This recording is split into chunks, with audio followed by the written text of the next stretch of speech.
Hi friends, welcome to Shraddha Tutorials. Today we are going to prove theorem 1.4. What is theorem 1.4 is? Proving root 2 as an irrational number. Okay, so now in this video we are going to prove root 2 as an irrational number. Okay, coming to the part of proof, first I will be assuming root 2 as a rational number and I will conclude that root 2 is not a rational number. If root 2 is not a rational number, then surely it will be as an irrational number. Okay, now let me consider. Let us assume root 2 as a rational number.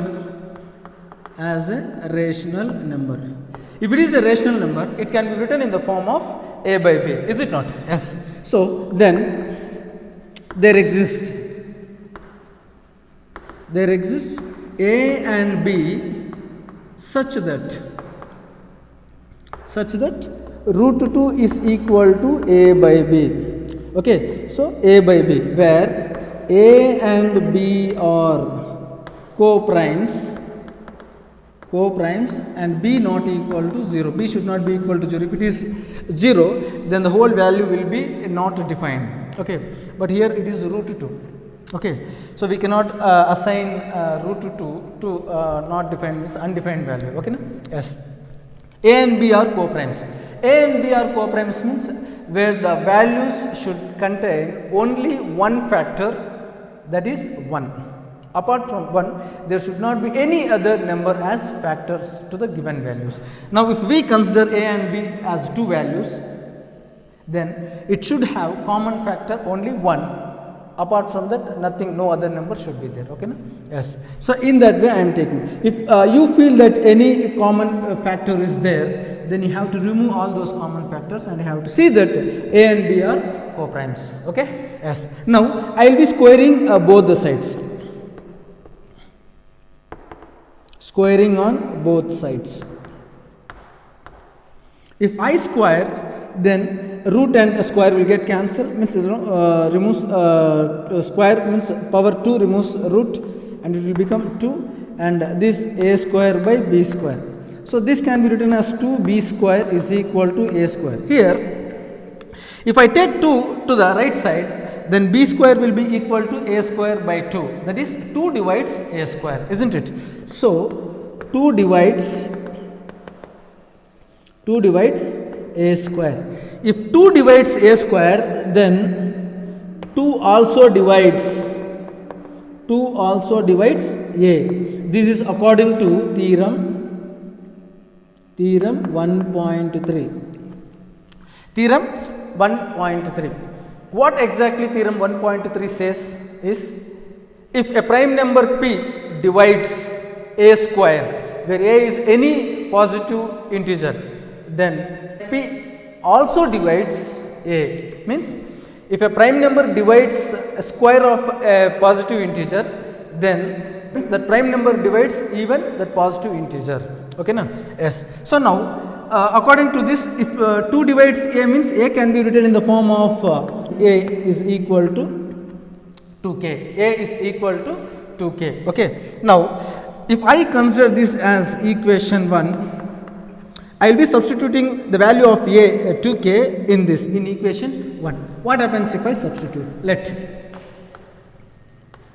Substitute a is equal to 2k in equation 1. If we substitute, what you will be getting? 2b square is equal to a square. A square means 2k whole square. That is 2b square is equal to 4k square, 2 ones, 2 twos. So I will be writing b square is equal to 2k square. Now see, if I take this 2 this side, that is nothing but k square is equal to b square by 2. Means here 2 is dividing b square, is it not? So now I will be writing here, so 2 divides b square. If 2 divides b square, it also divides b according to theorem 1.3. 3. Okay, if 2 divides b, then b also can be written in the form of, let this be something like 2q. 2q. Here, see, a is something like in multiples of 2, and even b also multiples of 2. But here, while first when we took root 2 as a by b, we considered a and b as co-primes. Means apart from 1, there should not be no other number as a common factor. But here, see, for a we have 2, for b also we are having 2, isn't it? So here what we can write? Therefore, a and b have at least 2 as common factor. 2 as common factor. But this is a contradiction to what the fact means, like what we took here the values, isn't it? So we took a and b as co-primes, but here we got 2 as a common factor, isn't it? Apart from 1, again we have one more factor, that is 2. So this contradicts to the fact. What fact? That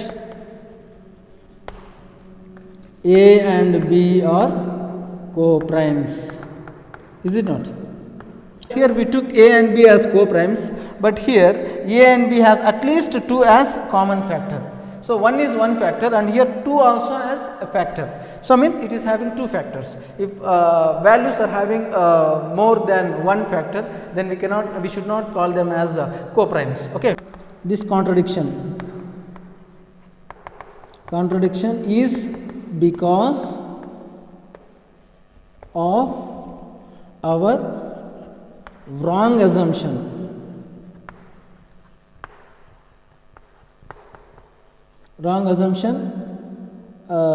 That is root 2 a rational number.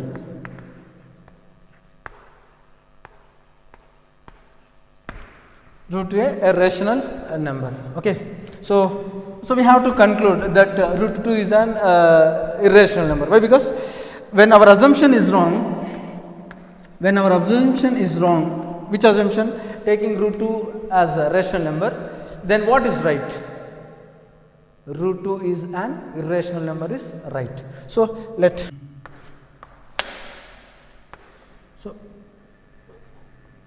last statement. So we conclude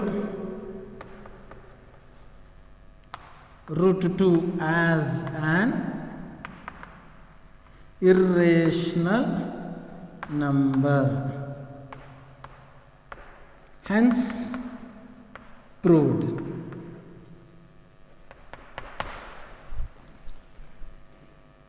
I hope you all understood the content what I have discussed in this video.